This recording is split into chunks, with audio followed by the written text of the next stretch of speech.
Hello everyone, welcome back to SSC मैथन RRB NTPC group D के लिए यही बोट एंड स्ट्रीम का प्रीवियस ईयर का question. The speed of a boat in still water is 10 kilometre per hour. It covers a distance of 45 kilometre in 6 our.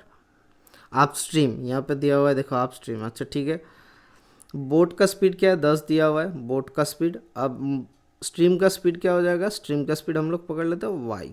ठीक है, it covers a distance 45 kilometre in 6 hour. मतलब आप stream मतलब sir 10 minus Y दिया हुआ है, that is equals to 45/6। तो 3 2 6 3 15 45, 15/2 मतलब 7.5।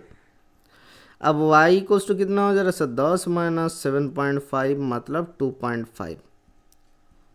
क्या दिया हुआ है, the speed in kilometre per hour of the stream, तो 2.5। Option number 1 is the correct answer. Okay sir, thank you, bye bye, stay tuned for the next class.